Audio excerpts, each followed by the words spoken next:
Iya, malam hari ini saya diberi tema tentang ya pengurapan yang baru, pengurapan yang menyegarkan kita. Tentunya kita semua membutuhkan pengurapan dari Tuhan. Berapa banyak yang rindu diurapi Tuhan lebih lagi? Iya, puji Tuhan. Tepuk tangan dong buat orang yang ada di Temanggung. Terima kasih buat Bapak Gembala dan Ibu yang sudah mempercayakan pelayanan juga seluruh jemaat di tempat ini. Saya mengucap syukur dan baru pertama kali saya di pelayanan di Temanggung ini ya, karena kemarin saya ngajar di sekolah misi saya di Bandungan ya. Jadi Bapak Ibu kalau ada yang mau jalan-jalan ke Bandungan silahkan. Jangan lupa mampir di sekolah misi Eagle Nest di depan Green Valley ya. Dan kita bersyukur, saya bersyukur Tuhan itu ya mempercayakan pelayanan ini ya kepada kita. Apa yang tidak pernah kita pikirkan itu yang Tuhan sediakan. Dan hari ini sudah angkatan yang kelima di sekolah misi ini. Mereka datang dari berbagai pulau di Indonesia, banyak yang dari pedalaman. Dan nanti mereka akan siap untuk menjadi penuai-penuai di akhir zaman. Puji Tuhan Bapak Ibu, hari ini kita akan belajar tentang ya bagaimana kita bisa menerima pengurapan yang dari Tuhan. Buka bersama Mazmur 92 ayat yang ke-10 sampai ayat yang ke-11. Mazmur 92 ayat 10 sampai ayat yang ke-11. Kita baca bersama firman Tuhan di sana. Ya, ayat yang ke-10, ayat yang ke-10 92, iya benar, ayat yang ke-10 dan ayat yang ke-11. Ya. Mazmur 92 ayat 10 dan ayat yang ke-11. Di Alkitabnya saudara, ya berarti mundur ya ayat yang ini benar ayatnya? Iya. Mazmur 92 ayat 11, tetapi ya kau tinggikan, itu benar? Ya, ini baru benar. Soalnya saya lihat di situ salah tulisannya ya. Iya, baca bersama yuk. Ya, saya pikir Alkitab saya sudah ganti. Kita baca bersama 1, 2, 3. Tetapi kau tinggikan tandukku seperti tanduk banteng. Aku dituangi dengan minyak baru. Mataku memandangi seteruku. Telingaku mendengar perihal orang-orang jahat yang bangkit melawan aku. Saya pengen kita baca seterusnya ayat yang ke-16, baca ayat yang berikutnya, lanjut saja, 1, 2, 3.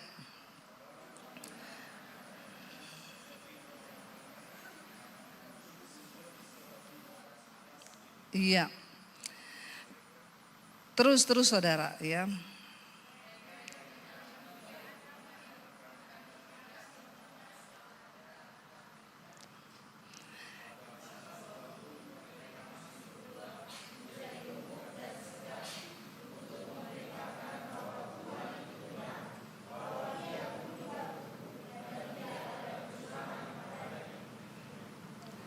Firman Tuhan berkata, kalau kita lihat tadi saudara, bahwa Tuhan akan ya dikatakan di sana meninggikan tandukku seperti tanduk banteng dan aku dituangi dengan minyak baru. Tanduk itu berbicara tentang kehormatan, martabat ya, bahkan nama baik seseorang. Ayat ini berkata, kalau Tuhan yang meninggikan hidup kita, harkat kita, martabat kita, kehormatan kita, maka tidak ada satu orang pun yang bisa merendahkan. Dikatakan di sana bahkan Dia yang mencurahkan, menuangi aku dengan minyak baru. Dan mataku memandangi seteruku, memandangi musuh-musuh kita, telinga kita mendengar bahwa ada orang-orang jahat yang akan bangkit melawan aku. Orang benar akan bertunas seperti pohon kurma, akan tumbuh subur seperti pohon aras di Libanon. Mereka yang ditanam di bait Tuhan akan bertunas di pelataran Allah kita. Pada masa tua pun mereka masih berbuah menjadi gemuk dan segar untuk memberitakan bahwa Tuhan itu benar bahwa ia gunung batuku dan tidak ada kecurangan padanya. Katakan amin. Bapak Ibu, di sini dikatakan bahwa ini Mazmur ini menggambarkan ya tentang bagaimana seseorang yang diangkat tinggi oleh Tuhan. Pengurapan itu tidak sembarang diberikan kepada semua orang. Tidak semua orang Kristen, ya dengar baik-baik saudara, akan mendapat pengurapan dari Tuhan. Hanya mereka yang membuka hati, yang sungguh-sungguh rindu, mereka akan mengalami pengurapan dari Tuhan. Kalau dalam perjanjian lama kita belajar tentang pengurapan. Untuk apa pengurapan itu diberikan? Di zaman perjanjian lama saudara, orang-orang itu diurapi untuk sebuah tugas. Dia raja, dia imam atau dia nabi. Lalu Tuhan akan mengurapi. Dan itu memang tidak semua orang. Hanya orang yang dipilih Tuhan. Sampai di masa perjanjian baru, saya percaya pengurapan Tuhan tidak berhenti. Bahkan sampai hari ini Tuhan masih mengurapi gerejanya. Tetapi siapa yang diurapi Tuhan? Tentu orang yang dipilih oleh Tuhan. Yang akan ditinggikan oleh Tuhan. Yang akan dimuliakan oleh Tuhan. Bapak Ibu, kita belajar dari satu ya kisah di dalam Alkitab, yaitu tentang Daud. Kita semua tahu Daud itu adalah seorang yang sangat luar biasa. Ya, Daud itu orang yang dipilih oleh Tuhan. Ya, Daud adalah seorang yang ya lain daripada yang lain. Ya, dan kenapa Tuhan memilih Daud menjadi raja? Kita bisa belajar malam ini. Setidaknya metode Tuhan itu tidak berubah. Dari perjanjian lama sampai ke perjanjian baru. Dia Tuhan yang masih tetap sama dengan metodenya. Dan kita perlu belajar kenapa Daud dipilih oleh Tuhan. Firman Tuhan berkata pada waktu itu Nabi Samuel berduka cita karena dia melihat Saul. Saul yang dulu orang diurapi Tuhan. Tiba-tiba pengurapan Tuhan meninggalkan Saul. Kenapa pengurapan Tuhan meninggalkan Saul? Karena kita tahu bersama, ternyata Saul orang jahat, hatinya jahat. Dia penuh dengan iri hati. Lalu saudara, ketika Tuhan meninggalkan Saul, Nabi Samuel ini berduka cita. Tuhan berkata kepada Samuel, kamu jangan berduka cita karena Saul telah kutolak. Itu ada di 1 Samuel pasal 16. Berfirmanlah Tuhan kepada Samuel, berapa lama lagi engkau berduka cita karena Saul? Bukankah ia telah kutolak sebagai raja atas Israel? Lalu Tuhan berfirman, isilah, ya 1 Samuel 16, isilah tabung tandukmu dengan minyak dan pergilah aku mengutus engkau kepada Isai orang Betlehem itu. Sebab di antara anak-anaknya telah kupilih seorang raja bagiku. Waktu Samuel bersedih karena melihat Saul ditolak Tuhan. Tuhan berfirman, pergi ke rumah Isai. Ada satu orang anaknya yang akan aku urapi menjadi raja. Dan dikatakan di sana saudara, ya akhirnya Samuel pergi, dikatakan dia datang ke Betlehem. Ya kemudian ya dikatakan di sana dia bilang undanglah Isai ke upacara pengorbanan. Ya, lalu aku akan memberitahukan kepadamu apa yang harus kuperbuat, ya. Dan di sana Tuhan menyuruh kepada Samuel, undang Isai datang, anak-anaknya datang. Nanti aku akan kasih tahu kamu siapa yang akan diurapi. Kita tahu bersama saudara pada waktu itu Daud ini orang yang tidak masuk hitungan secara manusia. Kalau hari ini kita nggak masuk hitungan secara manusia, bersuka cita lah karena orang-orang yang seperti itu yang seringkali dipilih oleh Tuhan. Amin. Daud itu tidak masuk hitungan, kenapa? Semua saudara-saudara, kakak-kakaknya itu disekolahkan militer sama papahnya. Jadi ketika Samuel mendapat undangan, ketika Isai mendapat undangan dari Samuel, disuruh ajak semua anaknya karena akan ada yang diurapi menjadi raja. Saya menggambarkan secara sederhana. Isai berkata kepada anak-anaknya gini, besok kamu semua pakai baju bagus. Kita akan ketemu nabi besar Samuel. ada satu orang di antara kalian yang akan diurapi menjadi raja atas Israel. Bapak Ibu ya, ini adalah satu acara yang penting. Dan Samuel tidak berkata, jangan ajak anakmu yang Daud itu, tidak dibilang. Tapi memang Isai tidak berniat untuk mengajak Daud, ya. Lalu saya membahasakan dengan bahasa yang sederhana ya. Mungkin malam itu Isai bilang, ya Eliab nanti kamu pakai baju ini, kamu pakai baju itu, kita besok ketemu ya nabi besar akan datang di sini. Lalu Daud tanya, Pak aku pakai baju apa? Lalu bapaknya bilang, kamu enggak usah ikut. Kamu enggak masuk hitungan. Kamu besok gembalakan kambing dombamu itu di padang gurun. Kamu enggak masuk hitungan, kamu juga enggak tahu militer. Kamu enggak tahu apa-apa. Ya, dan apakah Alkitab berkata maka marahlah Daud? Maka sakit hatilah Daud? Maka kecewalah Daud? Enggak. Daud mengambil satu sikap bahwa ya sudah. Ya, bahwa semua yang terjadi ya itu memang seizin Tuhan. Dia tidak membiarkan alasan kekecewaan untuk menjadi kepahitan di hatinya. Ya, coba kalau Gen Z zaman now begitu. Ya, udah sakit jiwa toh. Sekarang kan banyak Gen Z zaman now itu ditolak dikit, udah terpukul mentalnya ya.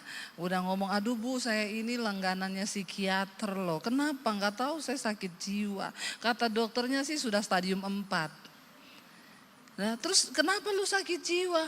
Emang ada perkiraan apa, lu mikir bayar utang besok jatuh tempo beli beras? Enggak sih, kenapa? Aku tersinggung sama perkataannya papaku. Mereka belum seperti Daud, belum belajar dari Daud. Ya. Kalau Daud mau kecewa, mau kepahitan bisa. Ya, tapi Daud tidak memberikan tempat untuk hatinya tercemar. Orang yang diurapi Tuhan, ya, orang yang Tuhan lihat hatinya, Tuhan lihat hidupnya. Lalu ketika akhirnya dikatakan di sana ayat yang ke-6 saya baca, ketika mereka itu masuk dan Samuel melihat Eliab. Eliab tuh kakaknya Daud yang paling gede, saudara, ganteng, tinggi, besar, tampangnya prajurit. Lalu sungguh Samuel berkata begini, sungguh di hadapan Tuhan sekarang berdiri orang yang diurapinya. Lihat tampangnya ganteng, cakep, gagah, prajurit. Langsung Samuel ini nabi saudara, ternyata nabi juga bisa salah ya. Ya bisa nggak? Bisa, pendeta bisa salah nggak? Biasa aja. Nggak usah terlalu semangat. Semangat amat. Ya, pendeta bisa salah, bisa karena pendeta juga manusia. Tapi jangan salah terus juga ya. Kalau salah terus itu bahaya. Samuel berpikir, wah berdiri di hadapan Tuhan nih orang yang akan diurapi menjadi raja. Tapi perhatikan saudara. Ayat 7 apa? Tetapi berfirmanlah Tuhan kepada Samuel. Tuhan tuh kan tahu hatinya Samuel kan. Langsung Tuhan berkata begini, baca bersama. Janganlah pandang parasnya atau perawakannya yang tinggi, sebab aku telah menolaknya. Bukan yang dilihat manusia, yang dilihat Allah. Manusia melihat apa yang di depan mata, tetapi Tuhan, amin. Manusia hanya bisa melihat yang di depan mata. Wih ganteng, wih prajurit, wih belum tentu. Orang yang diurapi Tuhan adalah orang yang Tuhan tertarik dengan hatinya. Makanya Alkitab berkata, jagalah hatimu dengan segala kewaspadaan. Siapa yang harus menjaga hati kita? Kita atau orang lain? Ibu-ibu yang harus jaga hati kita, suami kita atau kita?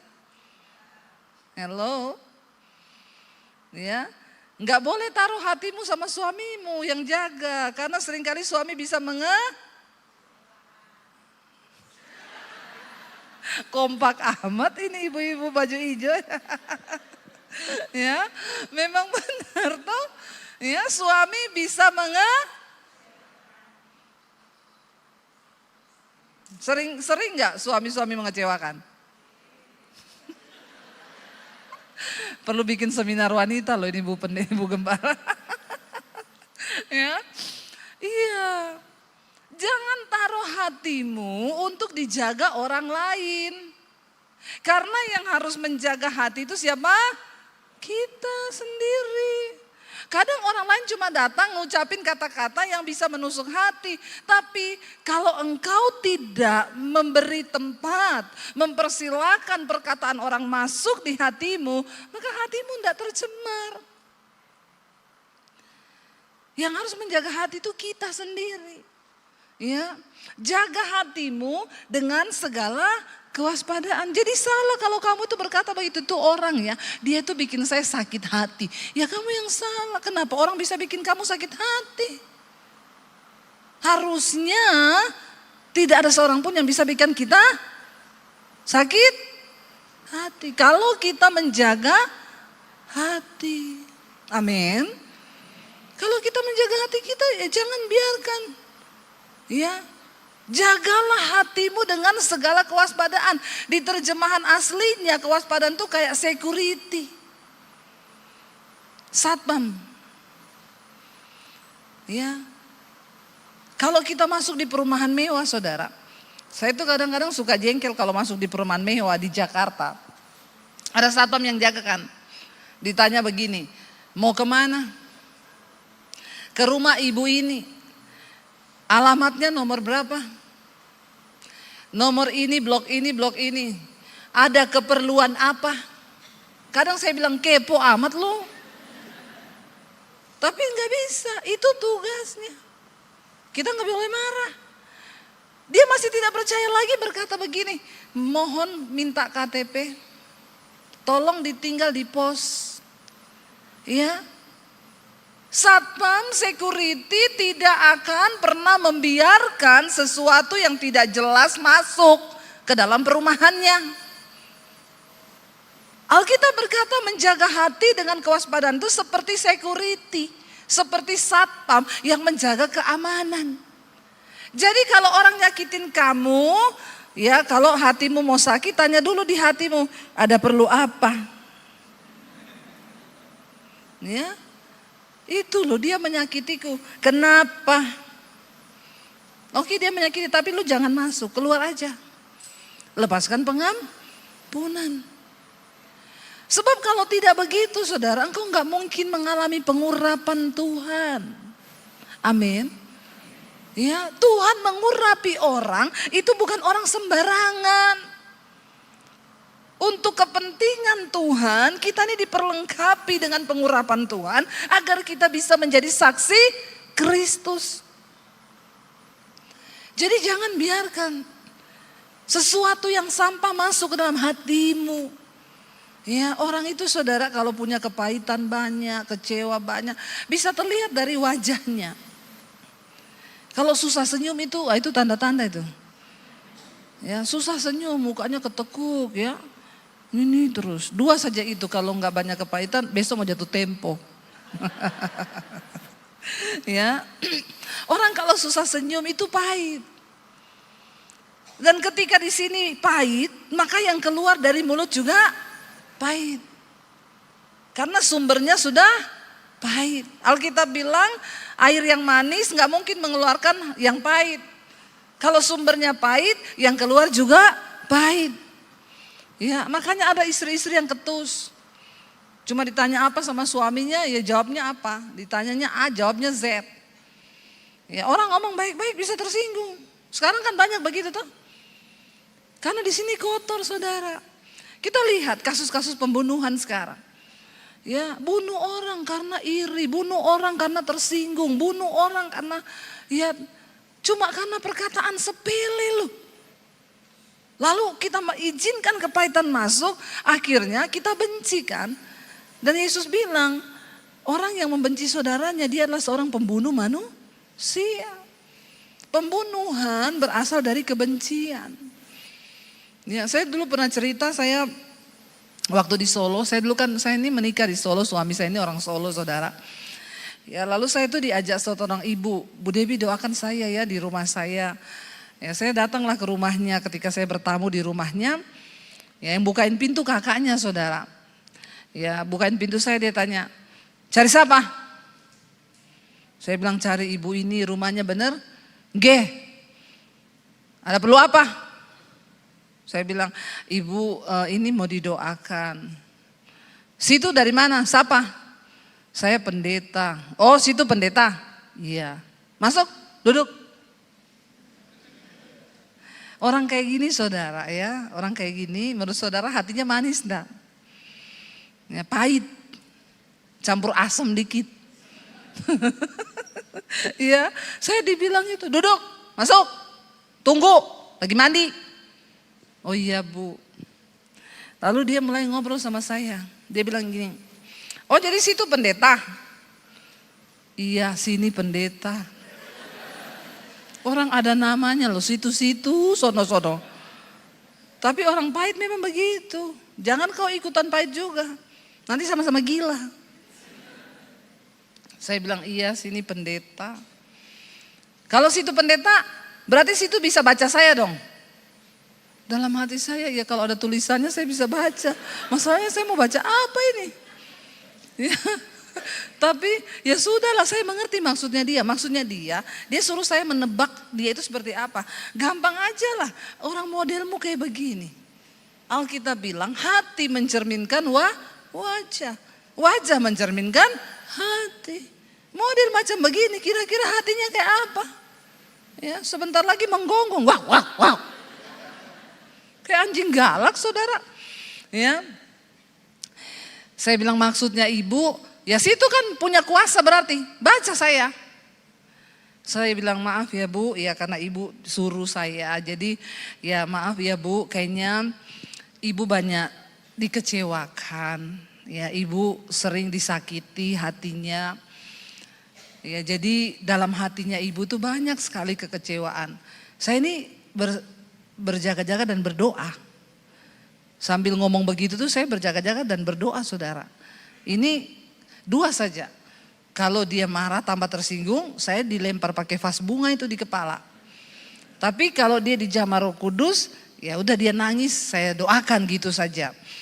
Lalu saya bilang, ibu kayaknya banyak luka batin, banyak sakit hati, kecewa. Tiba-tiba dia nangis. Dia mulai, iya bu pendeta. Dalam hati saya, yes. Masuk ini firmannya. Dia bilang, iya yang nyakitin saya tuh bukan orang jauh bu. Orang dekat. Ya emang saudara, yang bisa nyakitin kita tuh orang dekat. Orang jauh enggak nyakitin kita karena orang jauh tidak ada tempat di hati kita. Saya enggak pernah doakan ibu-ibu kepahitan Bu Debi sama siapa? Sama sopir angkot. Ya enggak mungkin, gila kali kau. Kenapa juga kau kepahitan sama sopir angkot? Enggak ada hubungannya, keles. Ya. Saya enggak pernah tuh doakan ibu-ibu kepahitan sama siapa? Sama tukang sayur bu.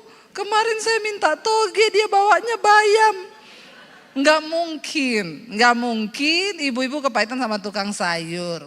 Yang paling banyak ibu-ibu kepahitan tuh sama siapa yang pertama? Suami. Yang kedua sama siapa? Ipar. Yang ketiga siapa? Mertua. Ya. Ipar adalah maut. Mertua adalah maut. Ini orang Kristen semua maut ini, bertobat karena hatimu tuh kotor. Ya makanya semua maut, tetangga adalah maut. Lalu saudara saya, wah dia nangis. Iya bu, saya dikecewakan. Orang dekat gini. Saya mendekat lah. Saya belai-belai dia dari belakang. Ibu, Tuhan mengasihi ibu. Ibu percaya ya, biar kasih Tuhan. Saya mau berdoa buat ibu. Saya berdoa. Tuhan jamah dia. Nangis, sudah nangis, terus nangis. Dalam nama Yesus saya doakan. Biar lepaskan semua kepahitan, ambil semua kecewaan. Nangis dia, malah dia jadi pasien pertama saya. Kakaknya masih mandi. Setelah selesai berdoa, ya saya bilang, ibu tenang ya bu, serahkan semua sama Tuhan. Berubah dia bilang, iya bu pendeta, terima kasih ya bu. Ya, saya belum pernah mengalami seperti ini. Maaf ibu, namanya siapa? Saya bilang situ. Lah kok jadi saya yang kebalik rohnya pindah ke saya. Enggak, saya bilang, nama saya Debbie Bu. Oh iya Bu Debbie, terima kasih. Ibu mau minum apa?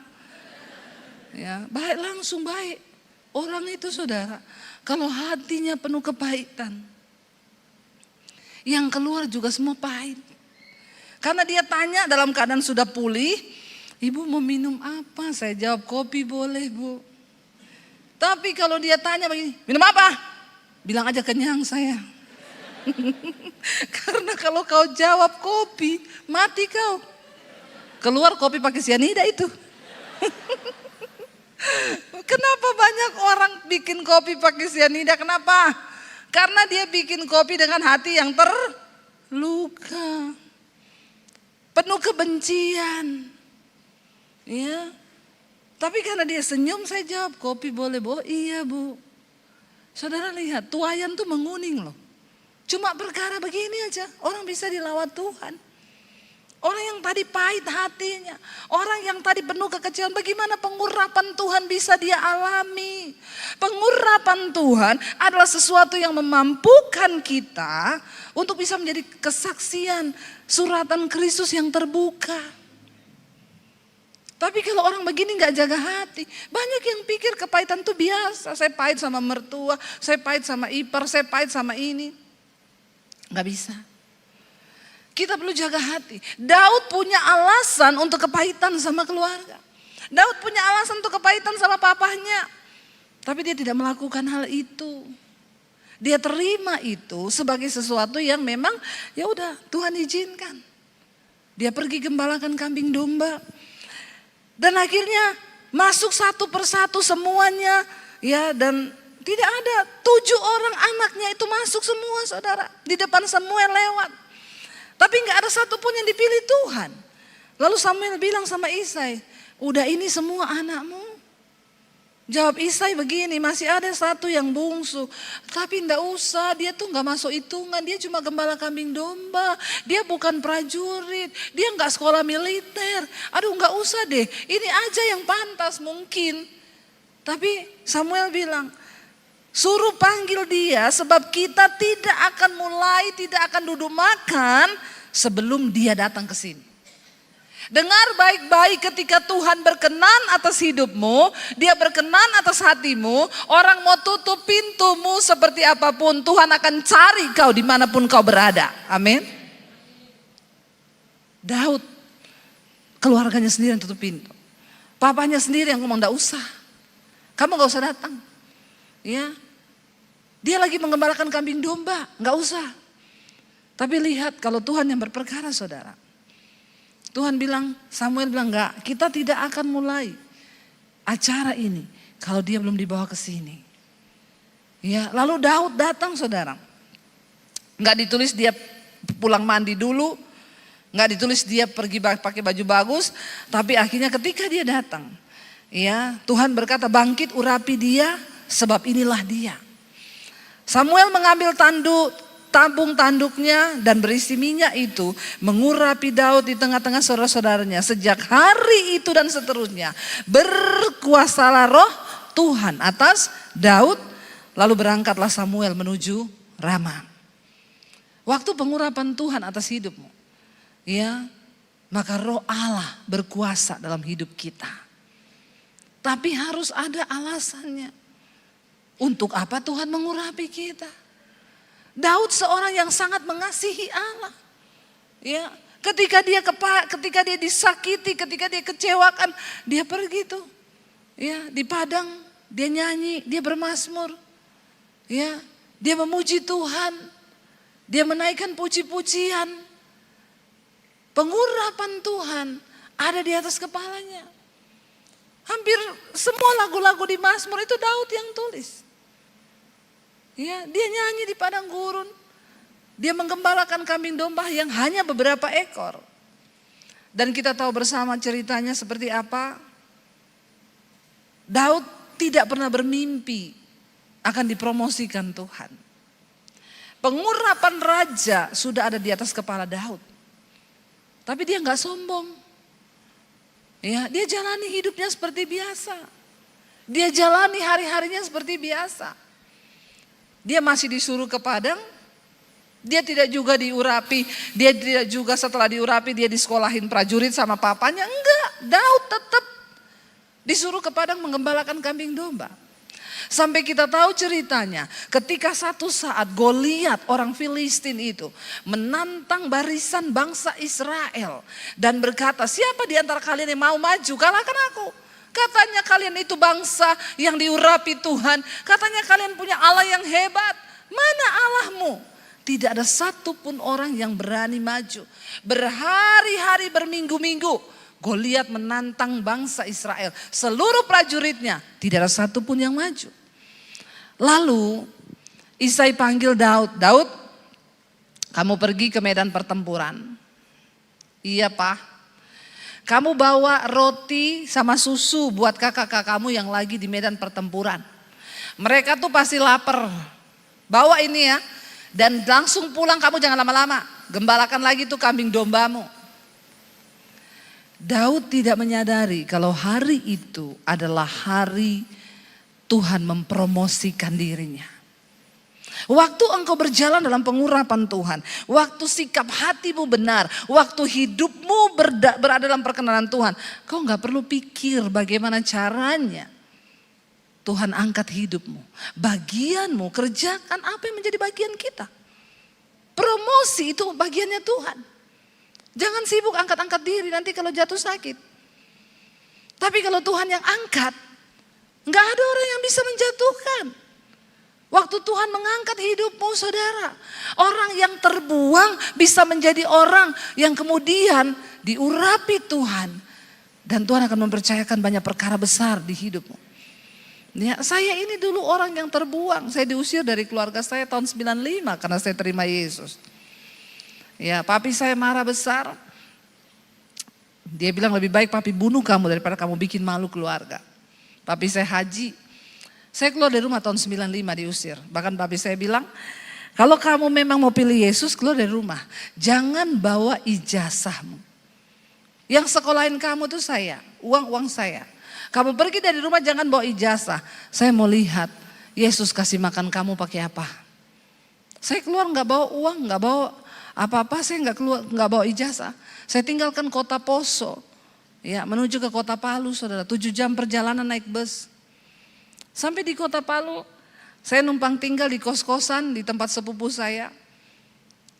Saya nggak ada uang bayar kos untuk bisa makan. Saya jadi pembantu di situ, saya cuci baju, saya nyapu, nyetrika, saya ngepel. Ya. Tapi Tuhan harus membentuk orang-orang yang akan diurapi. Ya, Daud direndahkan. Daud disuruh, kamu nggak usah seperti kakakmu, kamu pergi aja gembalakan kambing domba. Kamu antar roti sana. Ya, saya melakukan semua itu dan ya makanya saya bilang sejak ikut Yesus justru hidup itu jadi menderita. Tapi itu yang benar. Karena setiap orang yang mau sungguh-sungguh hidup beribadah mengikut Yesus pasti akan menderita. Kalau kau belum menderita berarti kau belum sungguh-sungguh ikut Yesus. Saya doakan supaya kau menderita. Ya, salah undang pendeta ini. Biasanya pendeta datang untuk mendoakan menjauhkan umatnya dari penderitaan. Kalau saya tidak, kalau kau belum menderita saya doakan kau menderita. Karena penderitaan yang pahit itu baik bagi jiwa kita. Untuk menyelamatkan kita. Tanpa penderitaan gak mungkin engkau bisa sempurna berkenan di mata Tuhan. Makin sombong hidup kita, makin berat penderitaannya. Saya dulu sombong, makanya harus direndahkan. Saya dulu angkuh, makanya harus dimatikan, benar-benar saudara. Tapi saya mengucap syukur. Saya belajar Alkitab. Ya, saya dikuatkan dari setiap firman yang saya baca.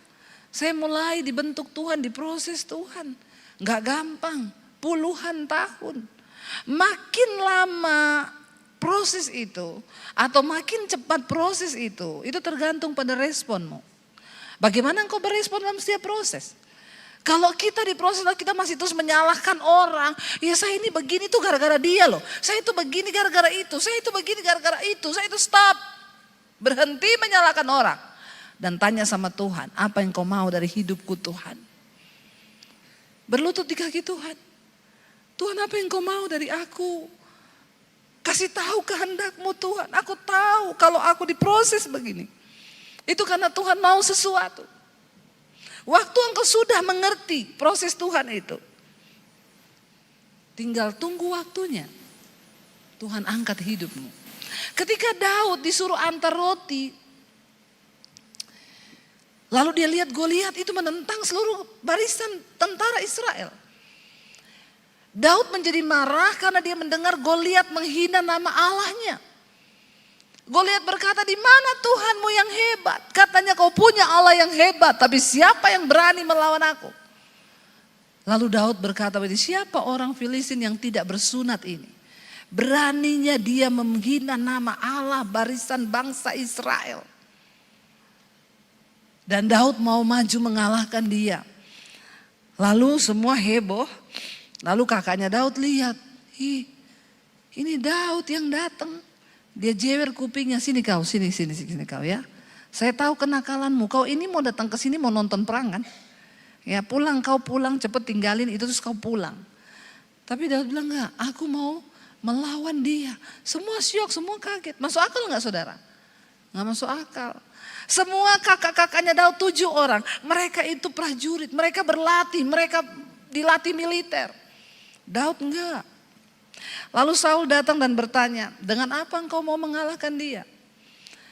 Pengalaman pribadi Daud dengan Tuhan, itu yang membuat Daud bisa mengalahkan Goliat, masalah yang besar di depannya. Dia bilang begini, aku ini tiap hari menggembalakan kambing domba.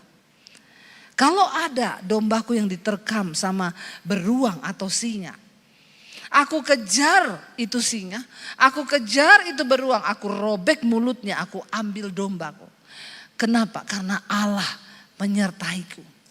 Dan dia berkata, Allah yang menyertai aku di padang gurun ketika aku merobek mulut singa dan beruang itu.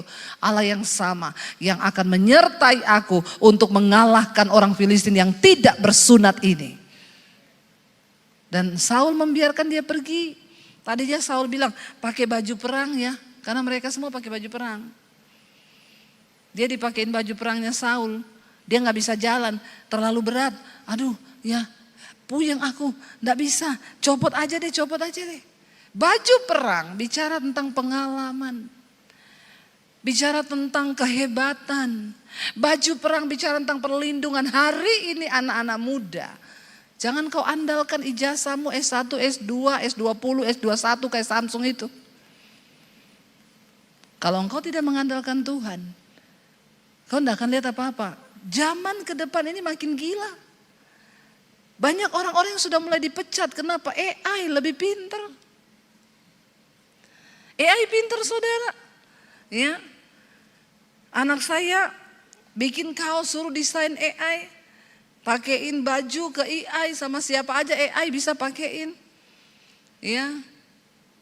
Anak saya yang satu saya bilang coba kamu bikin perjalanan ke Turki 10 hari 9 malam. Dia suruh AI bikinin saya perjalanan. AI bilang malam pertama kamu nginep di sini hotel ini harganya sekian. Ke situ tuh naik bus nanti turunnya itu begini. Malam kedua bisa di sini. Malam kalau kamu tidak setuju saya akan cari opsi yang lain. Kita udah gak perlu orang. Kadang kalau kita punya sekretaris kita suruh, sudah dapat belum? Belum ibu. Saya baru dapat 1 hotel. 1 hari 24 jam cuma 1 hotel. Karena apa? Males. Maaf ya saudara. Banyak tenaga manusia, otak manusia, keterampilan manusia yang digantikan AI. Ya, orang Kristen sudah nggak punya keahlian, nggak punya kehebatan, ya, udah miskin, sombong, malas lagi. Ya, udah miskin, sombong, bodoh lagi. Tidak mau menambah wawasan diri, nggak mau upgrade diri dengan pengetahuan, nggak mau baca Alkitab. Saya sampaikan sama anak-anak sekolah misi tadi.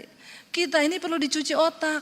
Otak kita ini perlu dicuci pakai apa? Pakai firman. Dari kecil kita dibesarkan orang tua kita 20 tahun, 21 tahun. Yang diisi itu prinsip-prinsip yang bukan Alkitab. Di otak kita ini yang terisi dari kecil, contoh. Saya dulu waktu masih kecil, Sering dipesan sama papi saya. Mungkin ini juga pesan saudara kepada anak saudara. Kalau kau di sekolah dipukuli temenmu, jangan diam aja, pukul balik. Ya Pak ya.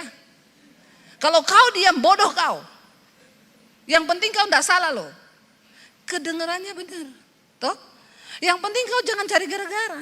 Tapi kalau kau dipukul, hajar. Kalau kau bikin dia nangis, kau juga, kalau dia bikin kau nangis, kau juga harus balas bikin dia nangis. Pokoknya jangan diam, nanti kau mati. Kita kan sering kasih prinsip-prinsip yang itu bukan firman, tapi itu tertanam dari kecil.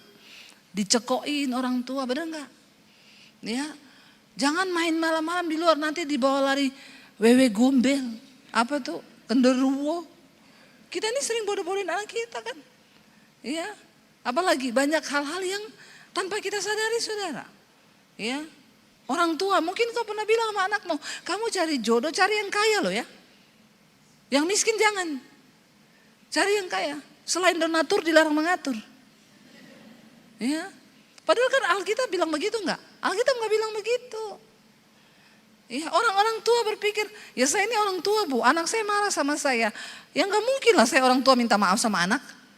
Prinsip-prinsip yang tidak sesuai firman Tuhan sudah bercokol di kepala kita. Dan itu harus kita cuci pakai firman. Itu yang Rasul Paulus bilang, aku ingin berada dalam Kristus bukan dengan kebenaranku, tapi dengan kebenaran Kristus. Tapi orang Kristen sekarang banyak berada di dalam Kristus tapi bukan dengan kebenaran Kristus. Saya baca survei kemarin saudara. Kantong-kantong Kristen di Indonesia. Beberapa kota kantong Kristen. Ternyata hasil surveinya kejahatannya tertinggi. Perceraiannya tertinggi. Narkobanya tinggi.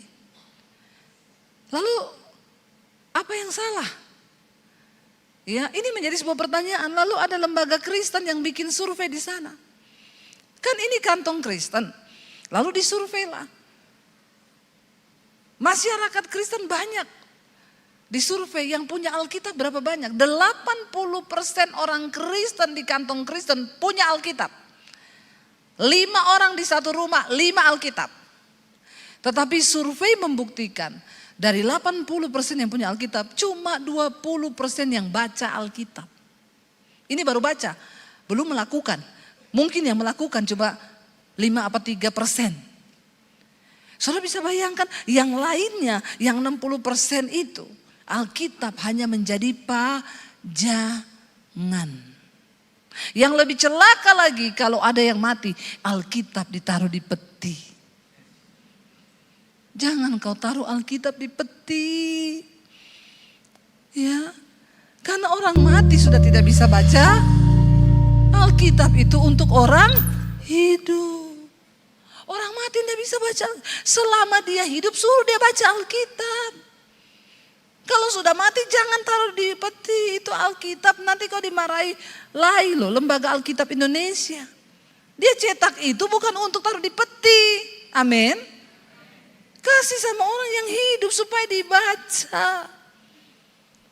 Firman Tuhan berkuasa mengubahkan hidup kita. Saya bilang sama anak-anak misi tadi siang, dengar baik ya, miskin boleh, goblok jangan. Amin. Banyak orang Kristen bodoh. Kenapa? Karena nggak punya firman. Segala tindakan yang tidak berdasarkan firman itu kebodohan di mata Tuhan. Jadi dilarang goblok ya, amin. Ya kita boleh miskin. Tapi kalau kita punya firman, Tuhan bisa mengurapi engkau, mengangkat hidupmu, mengangkat martabatmu, mengangkat derajatmu supaya kau bisa menjadi kesaksian bagi banyak orang. Saya sudah ngomong keras, gak ada yang tepuk tangan loh. Tolong saudara ya, tepuk tangan sedikit kayak buat firman Tuhan, bukan buat saya, buat Tuhan. Ya, tepuk tangan aja malas. Ya, kita tepuk tangan untuk Tuhan Yesus. Firman Tuhan itu ya dan amin. Ya, kalau kita melakukan, kalau kita menghidupi, kita akan mengalami. Saya nih loh, saya ini bukti nyata dari apa perbuatan Tuhan yang begitu dahsyat. Saya yang dulu diusir Saya nggak punya rumah, saya kehilangan segalanya. Saya diproses Tuhan. Puluhan tahun diproses. Kenapa? Saya dulu sombong, saya angkuh, banyak dosa. Makin banyak dosamu, makin berat prosesmu. Makanya cepat-cepat tobat. Sebelum semakin berat lagi proses itu. Kenapa semakin berat? Karena Tuhan tuh mau memurnikan kita kembali. Dia nggak bisa mengurapi orang yang tidak dimurnikan. Ya, karena pengurapan itu punya tujuan supaya hidup kita menjadi kesaksian. Saya dulu orang yang kehilangan segalanya, saya nggak punya rumah, saya diusir dari rumah. Tapi hari ini saya beliin rumah mami saya. Ya, hari ini Tuhan berperkara, saudara. Bahkan kita bisa bangun sekolah misi itu di Bandungan, itu satu anugerah dan kemurahan Tuhan. Ya, Tuhan bilang kamu bikin sekolah kan gratis orang-orang yang mau jadi misionaris. Saya tantang kalau ada di Temanggung, dekat sekali loh. Ya, masa ini paling banyak sekolah ini yang isi tuh orang Papua, orang Manado, orang Palu, orang Luwuk, orang Ambon. Belum ada nih Temanggung, belum ada ya. Astagfirullah subhanallah. Enggak ada orang di sini loh. Ya, belum ada saya dengar Bu ini dari Temanggung, ini dari Salatiga, belum ada ya? Belum loh.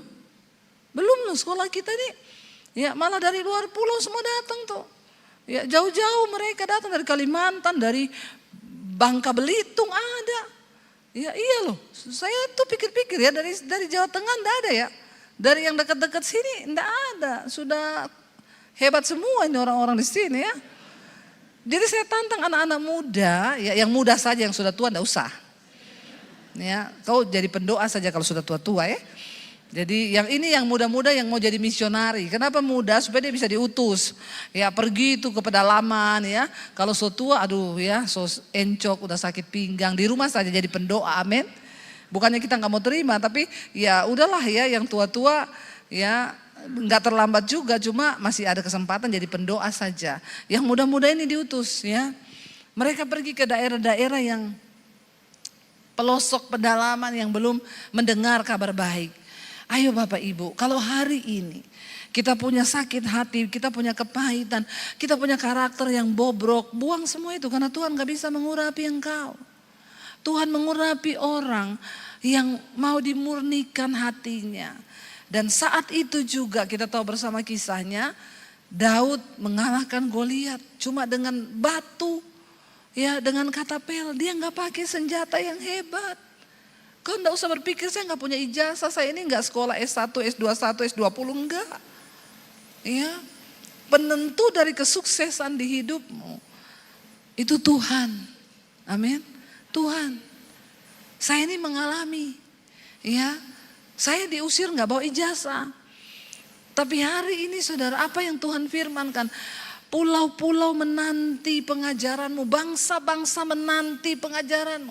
Hari ini undangan ke LA, California masih saya pending. Ya, mereka mau bayarin tiket, ibu datang kami bayar tiket. Betapa rindu jemaat di sini mendengarkan pengajaran dari ibu. Ya, saya bilang iya nanti saya kabarin kalau saya sudah ada waktu. Banyak negara-negara, ya. Dan banyak pulau-pulau. Siapa saya? Apakah saya hebat? Enggak. Saya dulu cuma orang yang banyak dosa, yang mau bunuh diri, yang sudah kecewa dengan hidup, sudah jadi sampah, tapi di tangan Tuhan. Waktu kita mau buka hati, Tuhan mengurapi kita. Dia mengangkat derajat hidupmu. Dan orang melihat ada Yesus dalam hidupmu yang bisa mengubahkan.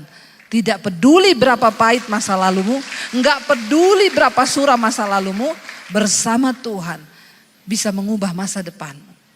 Dan tidak ada perkara yang mustahil, asal kita mau sungguh-sungguh percaya, asal kita mau sungguh-sungguh berserah. Ini waktu saya sudah habis ya. Sudah 00 itu? Belum? Lanjut sampai jam 10? Saudara setuju sampai jam 10? Saya enggak setuju. Anda puas saya lemes. Ya, jadi kita percaya Bapak Ibu ya, ketika Tuhan di pihak kita, jangan terlalu ambil pusing hari ini kalau engkau disakiti mertuamu. Aduh itu perkara-perkara yang orang Kristen ini masalahnya cuma muter-muter di situ saja. Orang Kristen ini persoalannya cuma dia di situ, ya kepahitan sama ipar, kepahitan sama mertua,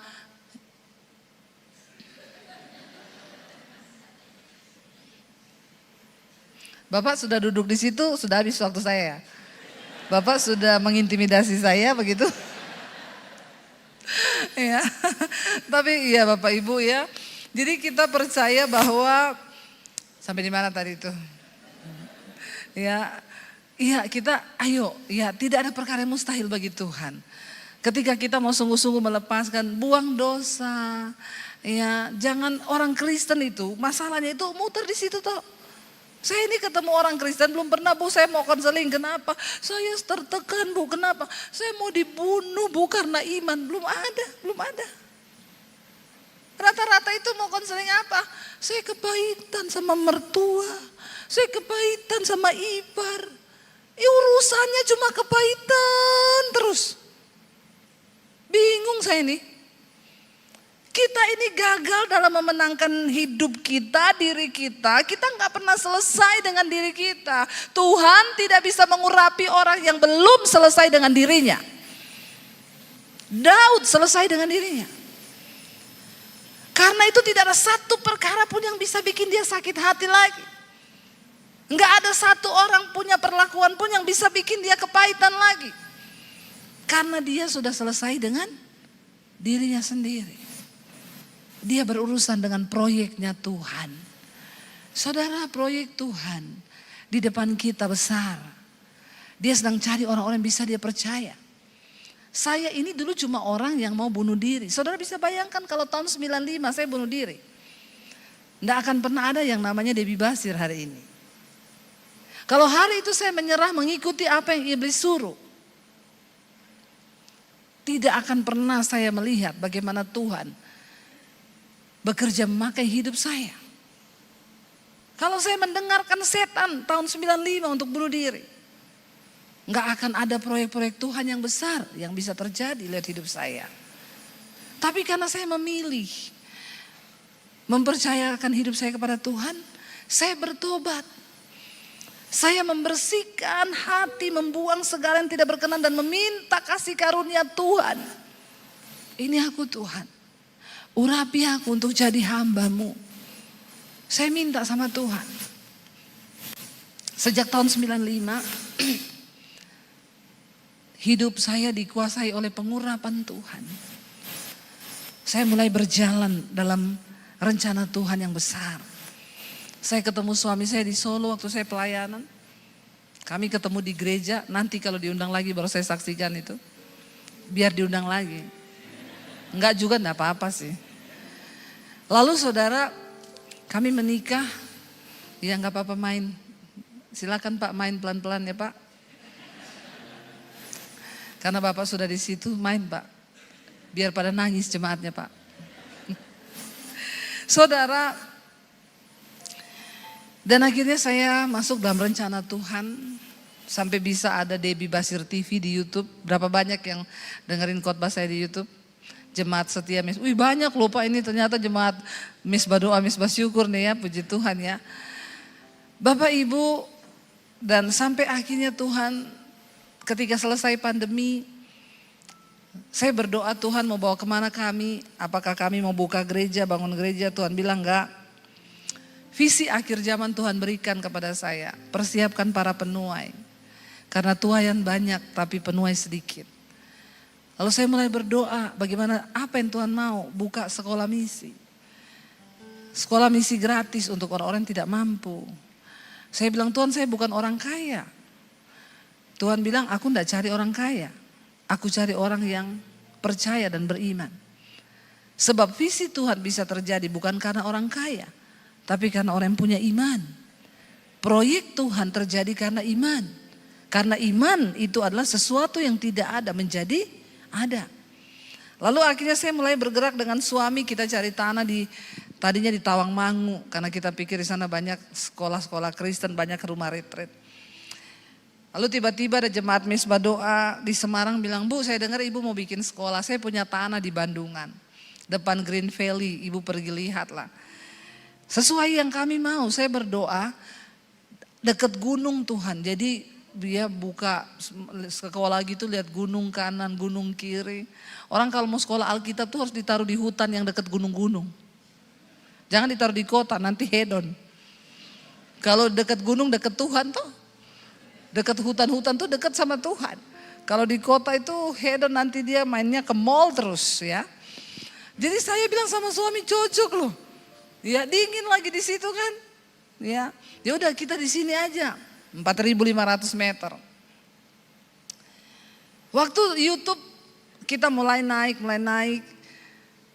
Selesai pandemi itu, puji Tuhan saudara. Dari yang tidak ada, waktu pandemi saldo di rekening saya tinggal 10 jutaan. Kami nggak tahu mau hidup bagaimana. Dengan 3 anak di Jakarta. Saya bilang sama suami kita jual mobil pulang ke Solo aja yuk. Jual rumah pulang ke Solo. Nggak ada harapan, kita nggak tahu pandemi berapa lama. Bayangkan uang 10 juta, nggak ada 10 juta dengan 3 anak bertahan hidup. Ya, itu sih memang hanya mujizat. Saya dan suami baru menyadari, pas pandemi itu kita nih terlalu percaya Tuhan ya sampai baru sadar saya tidak ada gaji bulanan. Ternyata kami selama ini hidup memang hanya dari pelayanan. Tidak ada gaji bulanan. Terlalu berani percayanya. Baru ngerti saya. Makanya dari dulu kita memang nggak bisa kredit rumah di bank, nggak bisa. Kalau ditanya ibu ada kerjaan ya ada. Gajinya berapa? Enggak tentu. Yang penting ada slipnya bu, enggak ada. Loh kok bisa enggak ada? Iya slipnya dengan iman mas. Loh kok bisa? Ya gajinya kan dari sorga.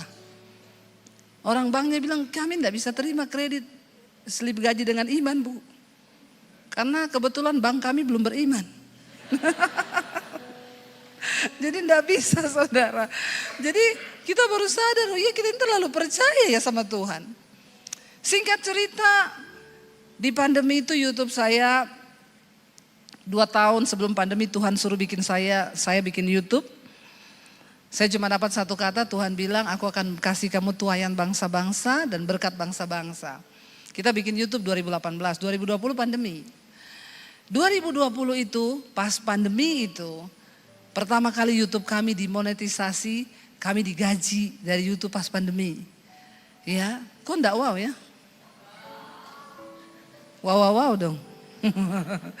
Ya, gaji pertama waktu itu 16 juta baru. Tapi di saat tidak ada uang, tiba-tiba ada yang gaji 16 juta, wow nggak? Bukan cuma wow. Wow. Lalu dijalani kami 2 tahun lebih, tiba-tiba Tuhan bicara, bikin sekolah. Kan di rekeningmu sudah ada duit. Saya ingat waktu itu ada uang 2M lebih. Dari yang tidak ada menjadi ada. Tuhan bilang taruh uang 2M itu untuk pembangunan sekolah misi. Tuhan, ya jangan main-main ya Tuhan. Kalau ada 20M Tuhan suruh taruh 2M mah kecil. Nah, cuma itu Tuhan suruh taruh itu dengan iman. Kamu kan pernah melewati yang lebih sulit dari ini. Kita taruh. Setelah sekolah digambar, 4M. Habisnya. Saya udah mau mundur, saya bilang sama suami, saya pikir 2M itu sudah lebih. Ternyata gak cukup. Iya bu, katanya pembangunan mahal. Kita udah bikin pembangunan yang sesederhana mungkin, tapi gak tahu akhirnya. Ya karena semua pakai besi. Ya udah, saya bilang sama suami kalau gitu gampang lah. Nanti taruh nomor rekening aja di layar YouTube. Nanti saya umumin, saudara kami akan pembangunan sekolah misi, ini nomor rekeningnya saudara bisa menabur ya, karena siapa menabur dia akan menuai. Saya bilang taruh aja di YouTube itu nomor rekening. Tapi saya dan suami dari awal bikin YouTube, kami sepakat tidak akan taruh nomor rekening di layar. Kali itu saya hampir tergoda. Ketika suami saya tanya, nomor rekening yang mana mau ditaruh? Pengumuman akan segera dimulai karena udah mau pembangunan. Saya bilang sebentar saya doa dulu ya, tanya Tuhan lagi, konfirmasi lagi. Saudara percaya enggak kalau saya taruh nomor rekening, cepat itu ya, langsung tertutup. Bayangkan yang nonton mesbah syukur 75.000, kadang 100.000 orang. Mesbah doa 50.000. Mereka taruhlah nyumbang 50.000 aja. 50.000 kali 1.000 kali 100.000. Ya, wah itu bukan cuma satu sekolah misi, bisa banyak sekolah misi. Tapi ketika suami saya tanya nomor yang mana, saya berdoa. Tuhan tuh bilang begini, silakan taruh nomor itu di YouTube. Tapi aku ndak ikut bekerja. Karena kamu sudah mencoba memakai kekuatanmu sendiri. Seperti Daud yang mencoba menghitung kekuatan pasukannya. Padahal dia tahu dia menang perang bukan karena kekuatan pasukannya. Tapi karena kuasaku, kata Tuhan. Kamu akan dapat lebih daripada yang kamu butuhkan. Tapi aku tidak ikut bekerja. Saya takut waktu dengar itu, saudara. Saya bilang sama suami saya, enggak usah deh. Tidak usah merekayasa Tuhan. Kita mulai dengan iman. Karena Tuhan enggak perlu direkayasa. Akhirnya pembangunan dimulai. Saudara tahu apa yang terjadi? 7 bulan pembangunan selesai. Tepuk tangan dong. Uangnya dari mana? Saya tidak tahu. Tapi saya tidak pernah minta sumbangan. Saya tidak pernah mengedarkan proposal. Saya tidak kirim ke orang-orang kaya bantu doa ya. Tidak. Dengan cara yang ajaib Tuhan kirim. Bu, saya ini pabrik cat. Saya mau sumbang semua cat yang ibu butuh. Nih nomor pemborong saya, kabari aja sana bu. Saya nggak tahu, dia yang urus. Bu, saya mau sumbang material, hubungi nomor pemborong saya. Bu, saya mau sumbang ini, hubungi nomor pemborong saya. Bu, semua yang berbau listrik saya sumbang, hubungi pemborong saya. Saya nggak simpen nomornya, saya nggak tahu. Saya nggak kirimi ayat tiap hari. Karena Tuhan tidak perlu direkayasa. Waktu dia melihat engkau layak menerima pengurapan untuk mengerjakan visi Tuhan yang besar. Saudara percayalah, Tuhan cuma cari orang yang berkenan di hatinya hari-hari ini. Bagaimana supaya kita berkenan? Jaga hatimu, jaga hidupmu, hidup dalam kekudusan. Buang dosa-dosa yang gak penting yang hanya merusak hidup kita. Hidup di dalam kekudusan, damai sejahtera, sukacita. Kalau kita hidup dalam kekudusan, itu adalah sorga di bumi, saudara. Sebab kerajaan Allah bukan soal makanan, bukan soal minuman, bukan soal pakaian. Tapi soal kebenaran, damai sejahtera dan sukacita oleh Roh Kudus. Itu sorga. Saya berdoa kita semua dipakai Tuhan. Saya berdoa kita semua dipercayakan visi. Saya berdoa kita semua diurapi Tuhan. Saya undang imam musik boleh maju ke depan. Yuk kita sama-sama mau sembah Tuhan, saudara. Dia Tuhan yang masih bekerja sampai hari ini. Dia Tuhan yang masih memberikan visi bagi orang-orang yang dipilihnya. Dan dia masih mencari orang sampai hari ini. Biar dia temui di Temanggung ini adalah orang-orang yang mau dia pakai untuk menyerahkan hidupmu kepada dia. Masih begitu banyak visi Tuhan yang besar. Kita sedang berpacu dengan waktu. Sebelum kedatangan Tuhan kali yang kedua, Tuhan berkata, Dia akan memberikan kekayaan orang fasik dipindahkan ke tangan orang benar. Supaya terjadi pembalikan keadaan. Dan engkau akan menjadi suratan dan kesaksian yang terbuka bagi Kristus. Bangkit berdiri bersama. Silakan kita naikkan pujian.